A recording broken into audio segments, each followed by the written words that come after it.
Hello दोस्तों, कैसे हैं आप सब लोग। उम्मीद है कि बेहद अच्छे होंगे, ज़बरदस्त होंगे, अपनी सीटीटी की प्रिपरेशन में लगे होंगे। कैसा लगा हमारा सेशन पिछला नेक्स्ट यानी कि बैक वाला, तो आशा करता हूँ अच्छा रहा होगा। तो इसी प्रकार से सीडीपी का जो मटेरियल जो भी बोलें तो इसी प्रकार आता रहेगा। तो आशा यही रखूँगा कि आप लोग अपना भी थोड़ा बहुत प्यार बनाए रखें, क्योंकि लाइक वाला बटन भी आप ही के लिए है, शेयर वाला भी आप ही के लिए है। तो इस पे ज़रा उंगली एक आध बार रख दिया करें, जिससे आपके साथ साथ किसी और के साथ भी कुछ सीखने को मिले। यस, ओके, आइए ज़्यादा समय ना लेते हुए अपने टॉपिक पर स्टार्ट करता हूँ। ये हमारा SR Academy 100, SR Academy 100 ये हमारा यूट्यूब चैनल है। जिस किसी ने अभी तक सब्सक्राइब ना किया हो, सब्सक्राइब करके जो ऑल वाला बटन है उसको भी प्रेस कर दें, जिससे कि आने वाला हर वीडियो अब तक पहुंचता रहे। तो आइए ज़्यादा समय ना लेते हुए अपने टॉपिक पर चलते हैं। मैं नेक्स्ट में बात कर चुका हूं, जैसे कि विकास को मैंने आपको बहुत ही अच्छे तरीके से पढ़ाया है, जैसे कि वृद्धि और विकास, इसको बहुत ही अच्छे तरीके से पढ़ाया है। इसी प्रकार आज हम चलते हैं नेक्स्ट, जो हमारा टॉपिक होएगा, पार्ट हो सकता है, आप देख लेना अपने हिसाब से, पार्ट हमारा होगा 3rd हो सकता है। आज हम सीधा लेंगे क्या, विकास के सिद्धांत, जो सिद्धांत हैं विकास के, आज उन पर मैं चर्चा करूंगा। तो आइए देखते हैं क्या विकास के सिद्धांत बोले तो, विकास के सिद्धांत। ज़्यादा बात नहीं करूंगा आज, विकास के सिद्धांत पर चर्चा करते हैं। क्या, जैसे विकास तो आप समझ ही चुके हो, किसी चीज में बढ़ोतरी, विकास। Okay, yes. क्या है कि जीव वैज्ञानिकों ने विकास के कुछ सिद्धांत माने हैं जो निम्नलिखित हैं। निम्नलिखित बोले तो अभी मैं लिखूंगा, उसमें नंबर 1 आता है अंतः संबंध का सिद्धांत। बस केवल मैं हेडिंग लिखूंगा, उसके बारे में डिफाइन करूंगा, बस ये आपको समझना है। नंबर 1 अंतः संबंध का सिद्धांत, अंतः संबंध का सिद्धांत, अंतः संबंध का सिद्धांत। अंतः संबंध क्या है, जैसे अगर बालक का शारीरिक विकास अच्छा है, शरीर से खूब हट्टा कट्टा है, और उसका मानसिक विकास एवं संवेगात्मक विकास किसी भी यानी कि विकास भी अच्छा है, यानी कि शरीर से भी अच्छा है, उसका मन मस्तिष्क से भी अच्छा है, और क्योंकि विकास के सभी पक्ष आपस में होते हैं एक दूसरे से जुड़े। कैसे कैसे ऐसे, अगर कभी जुड़वा बच्चे पैदा हुए हैं, क्या वो 10वीं तारीख को नहीं चलेंगे, 10वीं तारीख को नहीं रोएंगे, 10वीं तारीख को नहीं हंसेंगे। यस, समझ गए होंगे क्यों, कैसे। अगर होता अंतः संबंध, क्या, शारीरिक विकास, मानसिक विकास, संवेगात्मक विकास अच्छा है, क्योंकि विकास के सभी पक्ष आपस में जुड़े होते हैं। ये क्या, अंतः संबंध, एक दूसरे से अट्रैक्टिव करते हैं, अंतः संबंध का सिद्धांत हो गया। नेक्स्ट, असमान गति का सिद्धांत, असमान गति का सिद्धांत। नेक्स्ट, असमान गति का सिद्धांत, असमान गति का सिद्धांत। यस, असमान गति क्या है, असमान गति सुने, जैसे कि विकास की गति हमेशा एक जैसी ना होकर आसमान होती है। आसमान बोले तो कभी कम, कभी ज्यादा, कभी कम, कभी ज्यादा। क्यों, जैसे सुनने, क्योंकि सिर्फ प्रथम 6 वर्षों में, यानी कि बाल्यावस्था, शैशवावस्था, 6 वर्षों में मस्तिष्क का 85% तक विकसित हो जाता है, यानी कि 100% जो शैशवावस्था होती है या बाल्यावस्था, यानी कि प्रथम 6 वर्ष तक बच्चे का जो विकास होता है 85% तक हो जाता है। शेष विकास कितना बचा, 15%।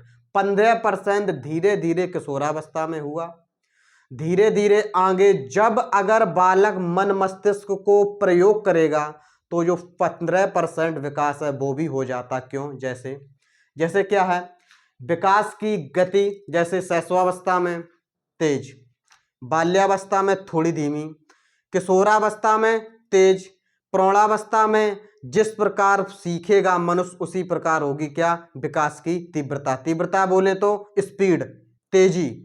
तो ये होता है असमान गति का सिद्धांत, यानी कि कभी तो होएगी धीमी, कभी होएगी कम, इसी को बोले असमान गति का सिद्धांत। Yes, okay. अब नेक्स्ट चले तो बोले सरल से कठिन की ओर, यानी कि सरल से कठिन, जटिल कोई भी बोल सकते हैं। सरल से कठिन की ओर, सरल से कठिन की ओर, कठिन का सिद्धांत। यस, सरल से कठिन क्या है? देखें, सरल से कठिन कि विकास की शुरुआती आकृति होती है सरल। क्यों? क्यों? क्यों बोले तो क्यों? विकास की शुरुआती आकृति होती है सरल एवं बाद में होती है जटिल। जटिल बोले तो कठिन। कैसे? यस, देखें, जैसे हमने देखा किसी पौधे का एक बीज, ये क्या? सीड बोले तो बीज। हमने देखा किसी पौधे का बीज तो क्या है? सरल आकृति है। पौधे से निकलने वाली पत्तियां, ये निकली क्या? पत्तियां निकलने लगी, पत्तियां के बाद निकलेगी क्या? उसमें वाली, उसमें वाली निकलेगी। इसी में क्या हुआ? सरल क्या है? पौधे का बीज। कठिन क्या है? उसमें निकलने वाली पत्तियां या उसमें वाल। तो बीज एक सरल आकृति हो गई। हमने सीखा क्या? अब एक दूसरा उदाहरण, शुरुआत में हमने सीखी क्या? ABCDEFG, यही सीखी। छोटा आ, बड़ा आ, छोटी बड़ी, 1 2 3 4। मैंने शुरू में क्या सीखा? सरल। अब हम सीख रहे हैं क्या? जैसे मैथ का लें, पहले तो हमने सीखी 1 2 3 4 5 6। Yes, okay. अब हम सीख रहे हैं क्या कि 1265, ये क्या हो गया? जटिल। यस, ओके, समझ गए होंगे, सरल से जटिल। मैंने पहले छोटी फिर कठिन, यानी कि सरल से कठिन। अब आते हैं क्या? वंशानुक्रम एवं वातावरण की अंतःक्रिया का सिद्धांत। क्या? वंशानुक्रम एवं वातावरण की अनुक्रिया का सिद्धांत। वातावरण की अनुक्रिया का सिद्धांत, अनुक्रिया का सिद्धांत। यस, ये क्या है? देखें, वातावरण क्या है कि विकास यानी डेवलपमेंट्स, विकास वंशानुक्रम एवं वातावरण की अंतःक्रिया का होता है गुणनफल का परिणाम। क्यों? अगर बच्चे का हुआ है जन्म, उसमें क्या 50% है माता पिता के अनुवांशिक गुण, बोले तो क्या? वंशानुक्रम। 50% है वंशानुक्रम के गुण, 50% है वातावरण, यानी कि उनका जो कंबाइंड से निकलेगा योग, उसी को बोलेंगे क्या? वंशानुक्रम एवं वातावरण। यानी कि क्या, सीधी भाषा बोले तो विकास वंशानुक्रम एवं वातावरण की अंतःक्रिया का गुणनफल का परिणाम होता है। क्यों? जैसे अर्थात जैसे पैदावार के लिए अच्छे बीज के साथ साथ होना चाहिए क्या? मानसून। अगर मानसून नहीं है, हमने बो दी है फसल, अगर फसल हमने बो दी है, साला मानसून नहीं है तो फसल उगेगी कैसे? अगर हमने बोया है नवंबर में गेहूं, नवंबर का महीना है, अगर नवंबर महीने में चलने लगे क्या लू, तो क्या गेहूं का पौधा कभी भी उपज को प्राप्त नहीं हो पाएगा। यस, ओके, समझ गए होंगे। वंशानुक्रम एवं वातावरण का कितना होता है? हाथ। यानी कि अगर नहीं है 50% वातावरण, अगर वातावरण नहीं है तो बच्चे के विकास में आ सकती है क्या? हानि। अगर वंशानुक्रम का गुण अगर अच्छा नहीं है तो बच्चे के विकास में आ सकती है हानि। इसीलिए बोला है क्या कि वंशानुक्रम एवं वातावरण का, इनका दोनों का गुणनफल का होता है परिणाम। इसीलिए कहा गया है। क्यों? कि विकास में अगर वातावरण नहीं है, अगर विकास में वातावरण नहीं है तो नहीं हो सकता है सही से बच्चे का विकास। अगर वंशानुक्रम सही नहीं है तो बच्चे का नहीं हो सकता है विकास। एक दूसरे के अगर एक चीज ना होने पर बालक की तीव्रता मंद हो सकती है, इसीलिए बताया क्या, वंशानुक्रम वातावरण की अंतःक्रिया का सिद्धांत। यह आप समझ गए होंगे। अब नेक्स्ट आते हैं वैयक्तिक विभिन्नता का सिद्धांत। बोले तो क्या, वैयक्तिक विभिन्नता का सिद्धांत, वैयक्तिक विभिन्नता का सिद्धांत, विभिन्नता का सिद्धांत। व्यक्तिगत विभिन्नता बोले तो इंटरपर्सनल, अगर इंटर बोले तो इंटर क्या है, इंटर जैसे कि व्यक्तिक यानी कि दूसरों के लिए, जैसे ये एक हार्वर्ड गार्डनर की भाषा भी है, यानी कि व्यक्तिगत विभिन्नता बोले तो क्या, देखें समझें कि विकास की दर दुनिया के 2 बच्चों में एक जैसी नहीं हो सकती। आपने देखा होगा, जैसे अगर मैं जैसा हूं ऐसा अगर दुनिया में कोई भी प्राणी दूसरा नहीं हो सकता है। ये क्या हो गया, यानी कि हम अपनी तुलना दूसरे से कर रहे हैं, यानी कि इंटरपर्सनल, यानी कि दूसरों की अगर हमारी शक्ल दूसरे से मैच नहीं होती, क्या हो गया, व्यक्तिगत विभिन्नता, यानी कि हमसे भिन्न, यानी कि हमसे भिन्न ही है, हमारी शक्ल का मिलेगा नहीं दूसरा। इसीलिए क्या कि विकास की दर चाहे दुनिया में चले जाओ 2 बच्चों में नहीं हो सकती एक जैसी। क्यों, क्योंकि इसमें ना कुछ अंतर जरूर पाया जाता, कुछ ना कुछ, यानी कि कुछ अंतर, या लंबाई चौड़ाई का अंतर हो गया, या मानसिक का अंतर हो गया, या सामाजिक अंतर हो सकता है, या वृद्धि का अंतर हो गया, यानी कि कुछ ना कुछ हो सकता है अंतर। क्यों, जैसे कि जुड़वा बच्चे एक ही दिन हो गए, जैसे कि जुड़वा बच्चे ले लो, जुड़वा बच्चे एक ही दिन हुए पैदा, अगर हम सोचें कि एक ही दिन रोएं तो ऐसा नहीं हो सकता। एक ही टाइम पे उनको लगे भूख, ऐसा भी नहीं हो सकता। एक ही दिन उनको लगे प्यास, ऐसा भी नहीं हो सकता। अंडरस्टैंड, आप समझ गए, क्योंकि व्यक्तिगत विभिन्नता असमानता, यानी कि एक व्यक्ति के अनुसार दूसरे व्यक्ति में उसकी यानी कि डेवलपमेंट्स के गुण नहीं हो सकते। आप समझ गए होंगे व्यक्तिगत विभिन्नता क्या है। यस ओके, बहुत ही अच्छा समझाया है। अब चलेंगे क्या, व्यक्तिगत यानी कि अंतः व्यक्तिगत विभिन्नता, यानी कि अपने आप में क्या चेंजमेंट हो सकता है, यानी कि बोले तो क्या, व्यक्तिगत बोले तो इंट्रापर्सनल, व्यक्तिगत यस ओके, व्यक्तिगत यानी कि व्यक्तिगत, और इसी का दूसरा नाम है अंतः व्यक्तिक विभिन्नता का सिद्धांत, अंतः व्यक्तिक विभिन्नता का सिद्धांत। यस ओके, विभिन्नता का सिद्धांत, इसको बोले तो क्या, देखिए यहां केवल हम लिखेंगे क्या, जैसे कि समझने के लिए, इसमें बहुत कंफ्यूजन होता है इन दोनों में। व्यक्तिगत में क्या होगा, इंटरपर्सनल, और व्यक्तिगत में इंट्रापर्सनल।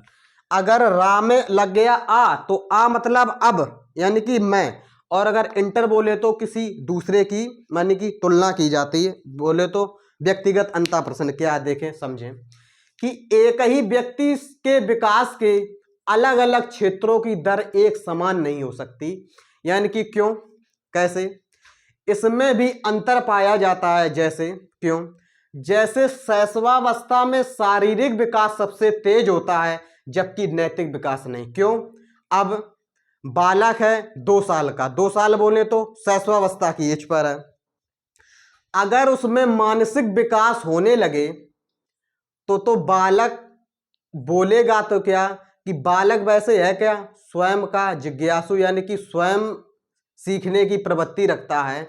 अगर बालक शैशवावस्था में शारीरिक विकास सबसे तेज होता है जबकि मानसिक नैतिक विकास धीमा। क्यों, जैसे शैशवावस्था की स्टेज है, अगर नैतिक ही विकास होने लगे इतने जल्दी तो सभी बालक जो भी हैं वो बन जाएंगे वैज्ञानिक। क्यों, जैसे बालक हुआ पैदा, उसको 3 लीटर दूध पिला दिया, आधा किलो काजू खिला दिए, अब तुम सोचो कि इसके दौड़ने लगे तो क्या वो दौड़ने थोड़ी लगेगा। इसी प्रकार हम अपने आप से जो विकास होता है एक ही व्यक्ति में यानी कि एक ही व्यक्ति के विकास के अलग अलग क्षेत्रों की दर समान नहीं होती। अंडरस्टैंड, यस ओके, आप समझ गए हैं इंट्रापर्सनल क्या कहता है, यस ओके।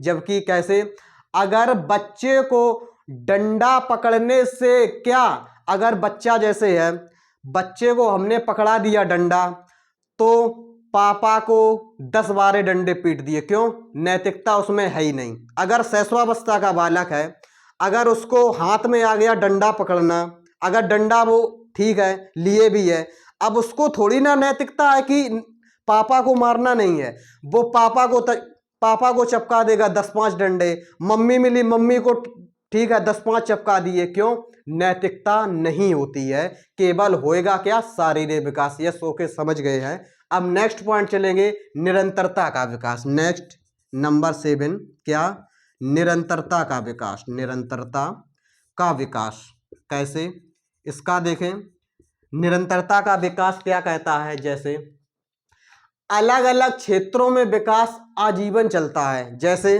निरंतरता बोले अलग अलग क्षेत्र, क्या, जैसे कि एक है दुकानदार, उसका है लड़का, अगर दुकानदार एक चला रहा है अपनी दुकान, जैसे बोले तो उसकी मान लो कोई भी दुकान है, निरंतरता तभी चलेगी, उसका आने वाला बालक भी चलाएगा क्या, दुकान, क्यों, अब चलने वाला है क्या, निरंतर विकास। विकास किसमें चल रहा है, दुकानदारी पर। अगर किसी के पास है, ट्रैवलिंग ले लें, जैसे ड्राइवर है किसी का पिता, तो बच्चा भी क्या एक बार गाड़ी चलाने सीखेगा, क्यों, क्योंकि हमारे पिताजी हैं क्या, ड्राइवर। ये चल रहा है निरंतर विकास, एक ये निरंतर चलने वाली प्रक्रिया, चाहे आप शैशवावस्था में सीखें, चाहे बाल्यावस्था में सीखें, चाहे किशोरावस्था में सीखें, या सीधे कब सीखें, प्रौढ़ावस्था में सीखें, ये निरंतर चलने वाली है प्रक्रिया। इसीलिए इसे ये विकास आजीवन चलता है, आजीवन सीखने को मिलता है, इसीलिए क्यों, क्योंकि निरंतरता का सिद्धांत।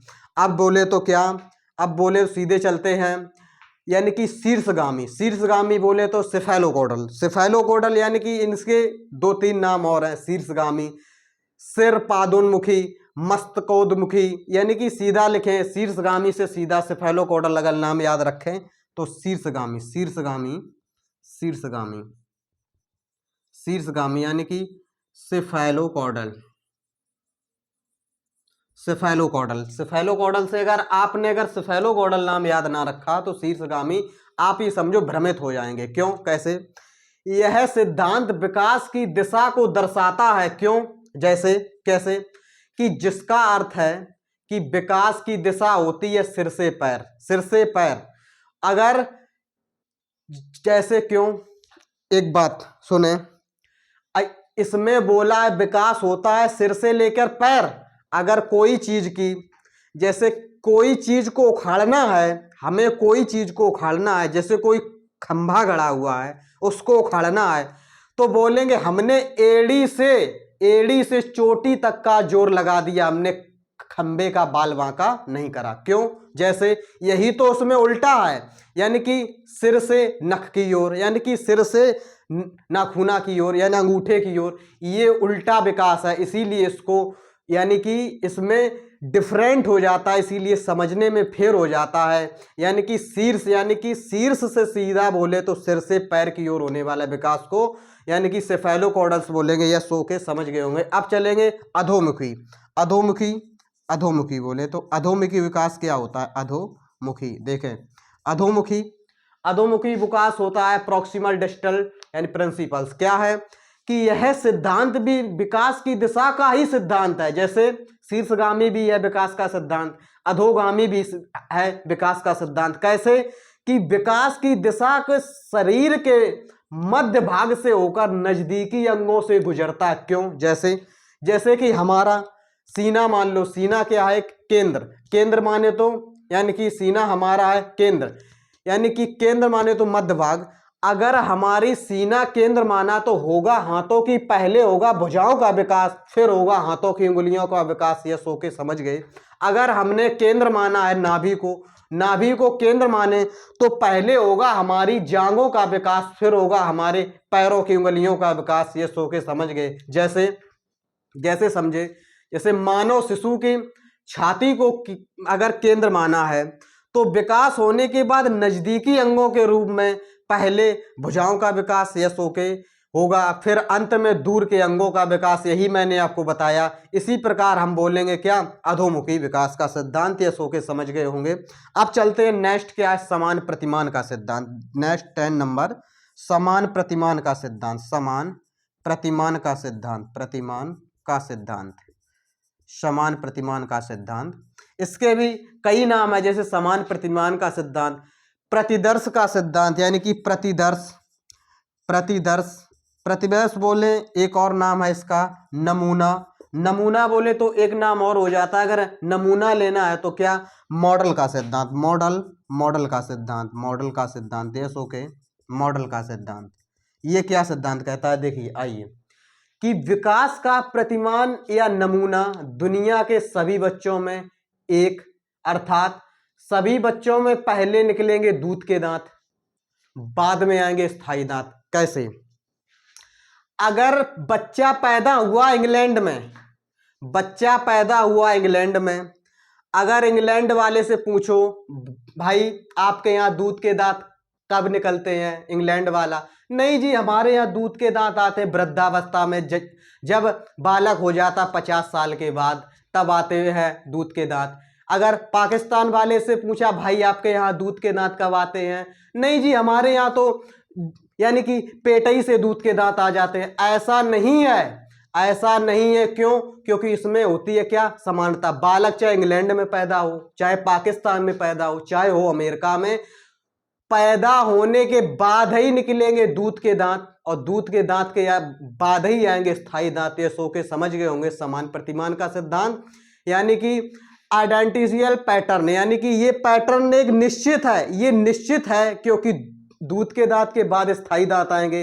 ये नहीं जी मेरे यहाँ तो 30 साल के ऊपर ही आते हैं दूध के दांत, तब तक क्या होगा, विकास। अगर ऐसा ही हो समान प्रतिमान का सिद्धांत, ये सो के समझ गए होंगे, समझ गए होंगे ये हमारा सिद्धांत पूरा किस हिसाब से विकास के सिद्धांत के ऊपर मैंने चर्चा की।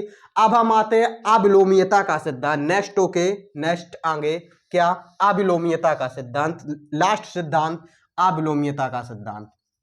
देखें अविलोमीयता का सिद्धांत, अविलोमीयता का सिद्धांत बोले तो क्या, अविलोमीयता क्या है, देखें, क्योंकि विकास का क्रम पहले से है फिक्स, यानी कि ये पैटर्न पहले से ही है फिक्स।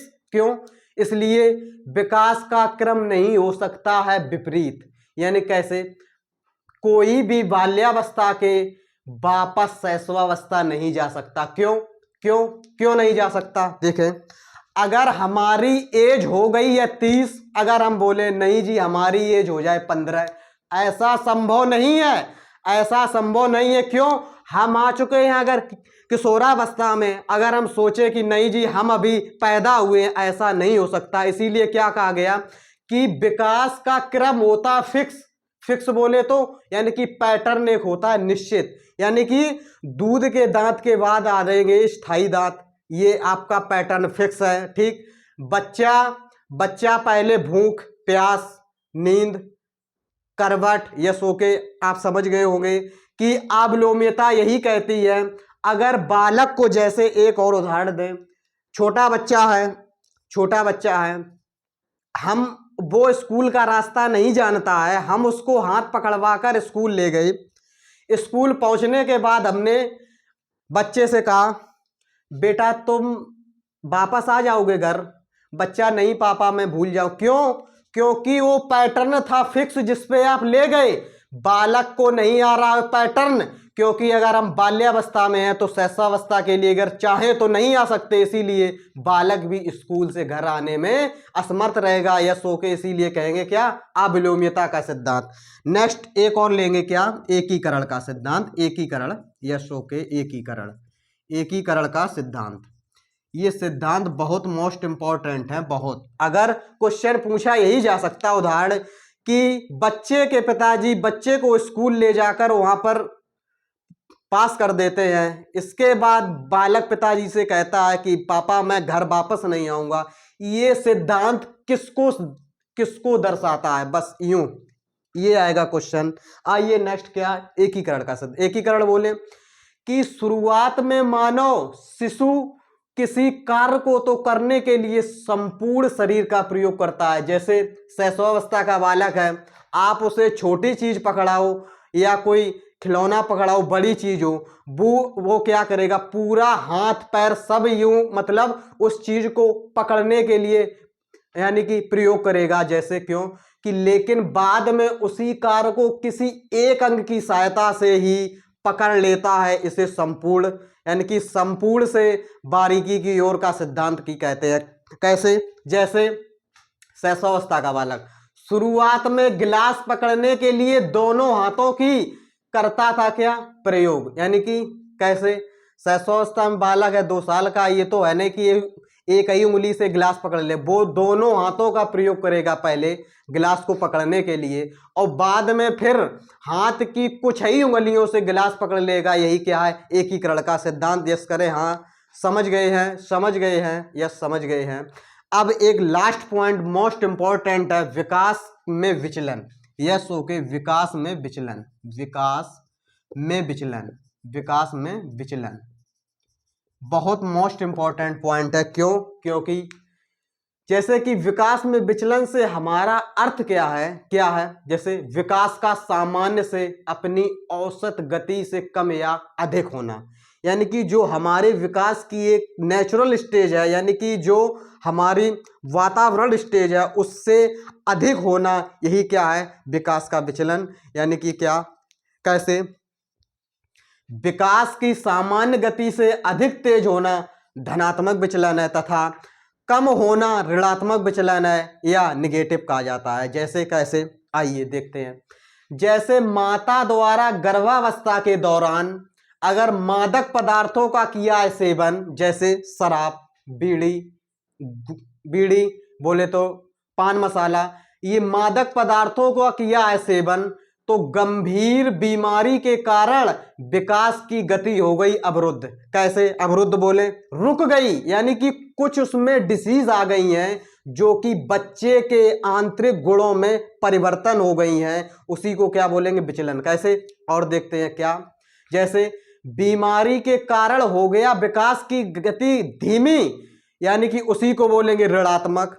जबकि अच्छे पोषण, जैसे माता ने खाए काजू, बादाम, छुआरे, किशमिश इत्यादि, खाए क्या, पोषण चीजें खाई, तो उससे बालक में सामान्य अवधि से कुछ दिन पहले चलना, यानी कि धनात्मक विचलन है। क्यों, कैसे, यस लास्ट में हम बहुत अच्छा समझाएंगे। जैसे अगर गर्भावस्था के दौरान माता यूज करती है फोन, अगर देखिए अगर माता यूज करती है फोन, फोन बोले मोबाइल, यस हो गए, अगर देखती है टीवी तो आने वाली संतान भी मोबाइल ही पे निर्धारित हो। क्यों, क्योंकि 50% होता है अनुवांशिक गुण और 50% होता है वातावरण गुण। यस ओके, आप समझ गए होंगे। अगर बालक कर रहा है मोबाइल का प्रयोग तो उसे बोलेंगे ऋणात्मक। अगर उसी बात सेम वही पैटर्न, क्यों, अगर जैसे गर्भावस्था के दौरान माता पी रही है शराब, उड़ा रही है बीड़ी, बालक पर जाएगा असर, होगी गति धीमी। क्यों, क्योंकि ये हानिकारक चीजें हैं।